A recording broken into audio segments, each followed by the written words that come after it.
Hey, this is Anthony, and I'm here with Jill, and we're here for another episode of Second Take. And so today's show, we're going to start off with college football. I want to start off with Texas beating Kansas 23-0. What do you have to say about that, Jill? Well, I mean, even though it was a shutout, it definitely didn't feel like one. We by no means dominated that game.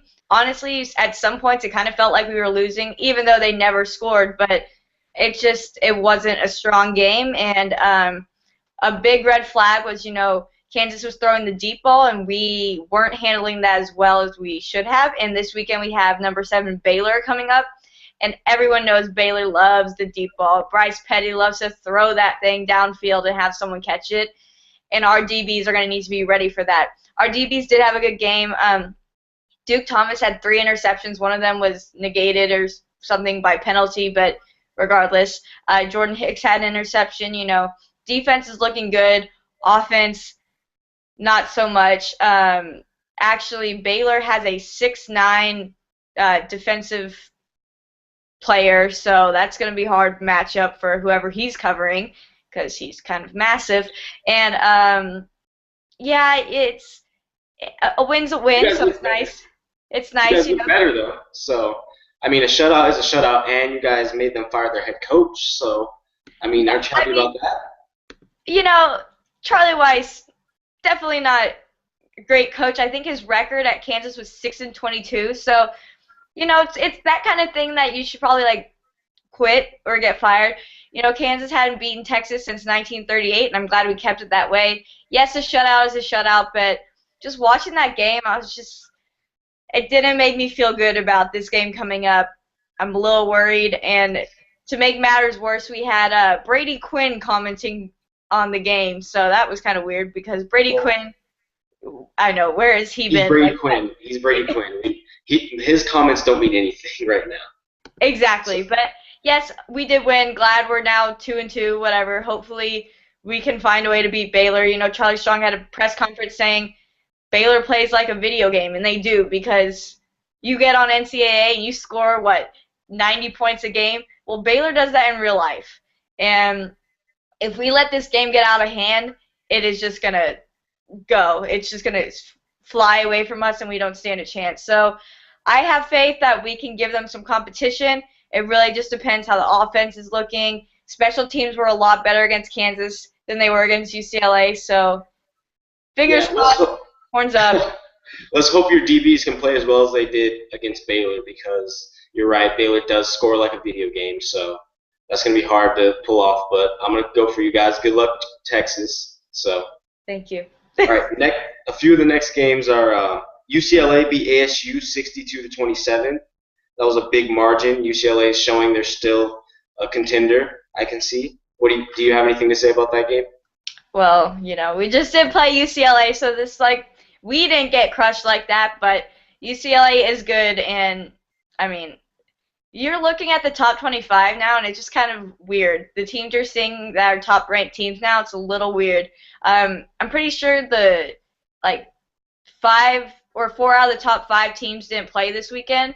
So, Oklahoma didn't play. I don't think Alabama played. Someone else didn't play. So, we got to see Yeah, the it other. hasn't been that exciting. It wasn't that exciting last week. Most of the big teams didn't play, so this week should be better. Upcoming, we have a lot of good matchups. But Florida State beat North Carolina 56-41. Arkansas lost to Texas A&M 35-28. South Carolina lost to Missouri 21-20. That's pretty interesting. What do you have to say about that? I mean, I've apologized because I wrote off, South Carolina, and now I don't know what I'm supposed to do because I apologized, and now they're making me want to take back my apology. So I'm not sure what I'm supposed to say about that. Something about the NC State Florida State game is Jameis Winston was back from suspension.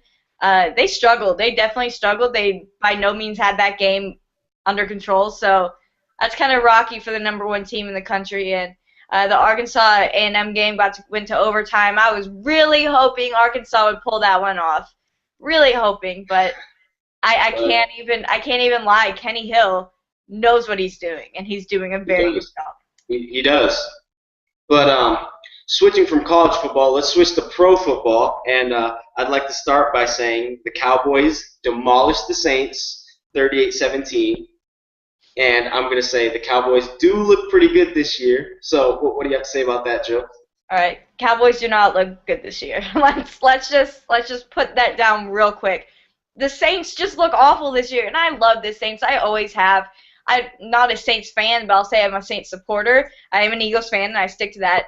But I support the Saints and the Vikings as well. So I hated seeing the Saints play like this. I don't know what is going on, but I'm pretty sure they've lost all their games this season. So something's going on, you know. I mean, maybe the teams playing them are just doing better. I mean, DeMarco Murray, he's been running over everyone, All so they right, couldn't no. stop him. So anyway, ignoring that comment, the Saints just have a lot of work, you know. My Eagles jacked Darren Sproles from them. That's hurting them. Drew Brees just does not look as comfortable as he used to. We're seeing this issue also with Tom Brady. The Patriots are struggling immensely. So we're seeing these two veteran quarterbacks that have always been very dominant, not being very dominant. I don't know if it's age setting it or what, but definitely keep a lookout for Drew Brees and Tom Brady this season. Wondering what are we going to do going forward because they're both legendary quarterbacks, you know, but everybody has their time to end. Yeah, Cowboys, wow, you had a win. You know, great, but I'm still unimpressed. He's had 3 wins. But speaking of Tom Brady, yeah, what is going on with him? Because he just looked bad in that game. As I was watching, I was confused. I thought I was watching Drew Bledsoe when he was on the Patriots. So what? He looked like he was scared. He didn't know how to throw. I don't know if it's age. Is that what you said? Do you think it's attributed to age? But I mean, it might be, but like before the season started, he was quoted saying, Tom Brady, like, when I start to suck is when I'll quit. So, you know, Tom Brady, we're like looking at it, and then he was also quoting saying our offense did not play at the caliber of being able to compete at such a high level. So I don't know what's going on because the Patriots have just always been good. You know, it's one of those things you don't question it. They're always going to be successful. Not saying they're going to go to the Super Bowl, but they're going to be successful at some. They're going to compete. They're always going to compete. Exactly. And so honestly, even though I think he's a jerk, he's still a good coach. I mean, hands down. I don't want to get on to Bill Belichick. He hasn't won since he was caught taping practices. That's a totally different subject, though. So I'm going to stay on this game. And, yeah, Tom Brady says the offense didn't play well. I think the whole team looks bad because they lost 41-14. That's not just an offensive, we didn't play well. Their defense looked horrible. Yeah, I mean, that's totally right. So, I mean, he may want to take the blame, but it's a team issue. And it could also be when your star quarterback, your legendary quarterback, your Hall of Fame quarterback is looking like an amateur, that's going to mess up the entire team because everyone's like, what's going on? What is this dynamic? Because we've never had this issue before. So I think a lot of it's mental. I don't know. We'll see. I mean, right now, pro football is kind of weird. Weird things are happening. Cowboys are winning. Patriots are losing. What? Speaking of weird things, the Eagles actually lost. All right. So, all right. Let me defend my team. So we played the 49ers. I think we should have won. I'm going to say that. The 49ers are a very good team. My favorite wide receiver in the league is Anquan Boldin, who now plays for the 49ers. So I understand that is a very hard receiver to go up against. They have Michael Crabtree and Anquan Boldin. It is very hard to stop those two. Darren Sproles had a great game. Darren Sproles has really emerged as like the Eagles running back, which is weird because we still have LaShawn McCoy, and everybody loves Shady, but Darren is just really taking this role on, and he's doing a great job at it. I think Nick Foles demonstrated how tough he is. He keeps on doing it week in, week out. He takes these huge hits, and he gets up and keeps going. I love Nick Foles. He is an Austinite. You know, we're from the same place, so I love him. Also, so is Drew Brees, just a little fun fact. But I see us, bouncing back. We had to, you can't always be undefeated. So we had to get one loss out of the way.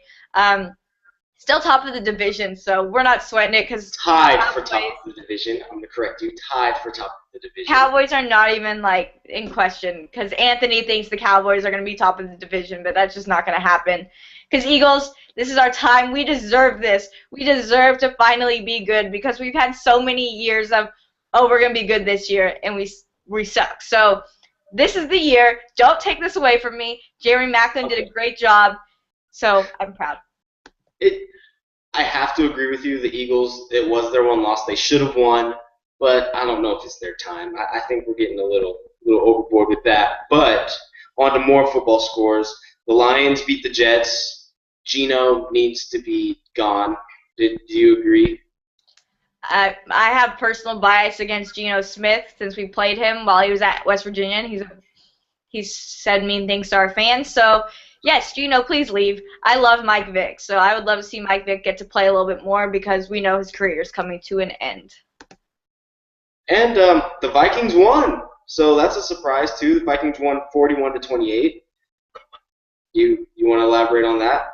Yeah, I mean, I forget the backup running back's name, but he did his job. You know, I think he had like 3 touchdowns. So I just want Adrian Peterson back. So that's all I really care about. And I'm saying free AP. We need you back, man. Yeah, no, I want him back too. I think the league's a different place without AP. I mean, he's a very powerful player. I think all the players looked up to him. And actually, speaking of players looked up to, we have to talk about Jeter. So Derek Jeter hit a walk-off home run as his last at-bat. How great is that?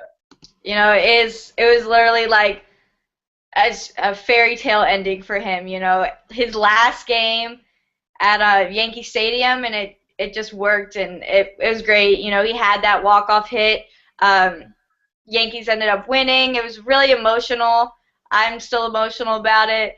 Yankees obviously did not make the playoffs this year, so Jeter had his last game at Boston, and everybody knows Red Sox and Yankees hate each other, and they actually put on their, you know, mean green, whatever it's called, scoreboard, Derek Jeter 2, you know, like put it on there, which is such a huge, like, deal because you would never think you would see that type of respect from your arch enemy, basically. No, you wouldn't. And it's great because they're showing how classy they actually are when everyone can tip their hat to Jeter, even though he should be, in any other sport, he'd be hated by every other team because he's so good. But in baseball, they're just showing respect, and it was a great farewell for him, and I think he just ended his career better than anyone ever has. Yeah, no, it definitely ended on a high note, so it's crazy. Like, I was talking to my dad. I said, so who do we have for next year? Who are the Yankees now? Because for so long, when you thought of the Yankees, you thought of Derek Jeter and Mariano Rivera, and neither of them are there anymore. So it's about to be a whole, like, reconstruction of our image because who are we now? It's kind of going to be like Jordan without the Bulls. Like, who were the Bulls for the longest time? It's the same exact thing. It's weird, but you guys are just going to have to get a new player. And it's not A-Rod, sadly. Oh, I don't want A-Rod. So, A-Rod, if you're watching this, please don't come back because you're just drama. And we've already talked about how much drama there is outside the actual sport, and we are sick of it. And so that's good I hope that's settled. But, and I think also NBA is coming back pretty soon. They had, like, media days this week. So, yeah. I feel it. I feel the Lakers, that power is just coming through me. Feel it, Laker Nation. Yeah, Kobe, he's thinking about coming back strong. I think he will. Do you think he'll come back strong? Yeah, new coach Byron Scott said Kobe should average like 25 points a game or something like that. You know, I think Kobe's going to average like 81, like easy money right there. But he's going to average 81 when he's only scored 81 once in his career. But all right, it's still a big deal. So anyway, I'm excited for the Lakers. You know, we do have young people coming back.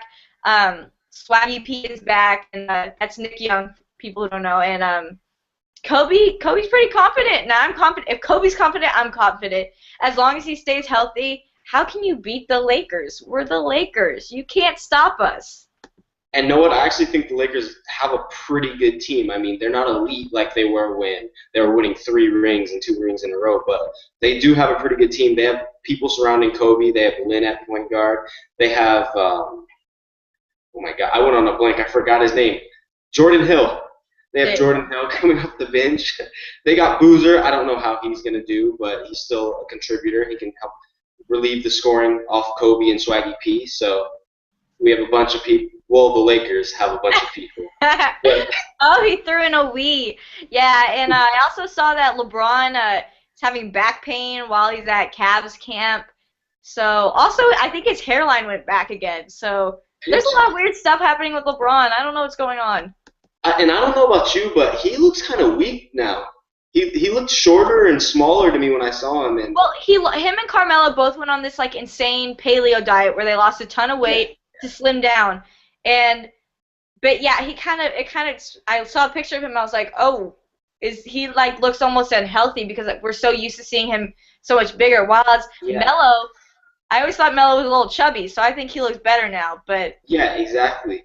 And LeBron, I mean, I don't know how that's going to change his game. He says he's faster, but who knows? Maybe he can't just run down the lane and dunk the ball anymore. Maybe people are going to be able to knock him over. We'll see. Yeah, I mean, the biggest red flag is the fact he's saying he's having back trouble before season's even started, and we know how LeBron handles his injuries. So, I mean, if you're a Cavs fan right now, you're probably face palming because you're like, we're doing this. This is how this is gonna go. So that sucks. You know, I also saw some of the stuff from Heat Media Day, Miami Heat Media Day, and Dwayne Wade just looks angry. So yeah, I don't know what's coming this season. I don't know either. I hope Dwayne Wade has a bounce back season because I do think LeBron killed his career while LeBron was there, even though he did help him win a few championships. I think Bosh and Wade would do better. Yeah. Individually, at least. I mean, that's what I'm hoping for. So, and LeBron also said, he came out with this the other day, that he would have stayed in Miami had they won this past year. So that's just cementing my anger towards LeBron because that is no way to think of things. I understand this is a business and you want to get your rings, but you just look fake. You know, oh, I'm only going to be here if we win. Just you're supposed to ride or die for this team, not ride and bail. So no, forget he went home because it was time, not because he didn't have rings. Remember that. That's what he said earlier, but he's already changing his mind apparently, like he always does. Oh, but switching from LeBron, because we don't want to talk too much about LeBron. Next week we have a few good games, few good college football games. We have Nebraska versus Michigan State. That should be a good one. We have LSU versus Auburn. We have A&M versus Mississippi. We have Stanford versus Notre Dame. We have Alabama versus Ole Miss, and we have Oklahoma versus TCU. Should be a better week in sports, or at least college football. We should have some more good games, hopefully closer ones, more overtime games I'm looking forward to. And you can't forget about Texas Baylor, but I've mentioned that, and I'm a little scared. And then following this, so next weekend, we're actually playing OU. It's the Red River rivalry. So we're in kind of a tough stretch because, OU is 4th in the country right now, and some people rank them number 1. So horns up. Yeah, OU, I'm sorry for you guys, but just be careful against OU. Anything can happen at the Red River rivalry. And fun fact for y'all, coming live from Second Take, even though I should probably tell you this next week, but I'm going to tell you it now. Exactly 6 years ago, so this weekend, this year, OU Texas is on October 11th. And 6 years ago from that exact day is when we played them in 2008, and we won 45-35. That was a huge game because it was the whole BCS drama about how we should have gone to the national championship because there's a 3-way tie and all that drama. So it is the anniversary of a very important game, and of course I'm the person who knows this, so I feel good because history's on our side right now. 6 years later, we're just got to channel in that 2008 team that should have gone to the national championship and just destroy them. Well, good luck to you guys, and good luck to whatever other teams have rivalries like that. That was a very interesting fact. Thank you for sharing that. But in the world of golf, I guess we have USA losing to Europe, which is sad, and Rory McIlroy getting the PGA Tour Player of the Year. So he's kind of taking Tiger Woods' spot as the #1 golfer. And we all knew this was coming because I've been saying Tiger Woods is on the decline. Rory is playing well, as is my fellow Longhorn Jordan Spieth. So those are the people I'm banking on now. It's kind of time to, it's time for Tiger to tip his hat and say farewell to the game. Agreed. I agree. He's done ever since his father passing and his scandals and stuff that doesn't have to do with golf. He's been all done. I completely agree. Tiger, just throw in the towel, man. Just throw it in. All we've got is Kobe left. Jeter and Tiger both retired. So, well, Tiger should retire. Jeter is retired. All we've got is Kobe left. All right, Kobe, you hear that? All the pressure's on you. All right, but that's all we have on Second Take today for sports, unless Jill wants to add anything, any last-minute things. That's all that's really happened. That's all I got to say is hook 'em and fly, Eagles, fly, and down with the Cowboys. We are America's team. Remember that. America's team will win the division. I'm calling it. Don't quote me, though. Anyways. Don't quote me, but Dallas will win the division. All right, so this has been Second Take with Anthony and Jill, and we will see you next week.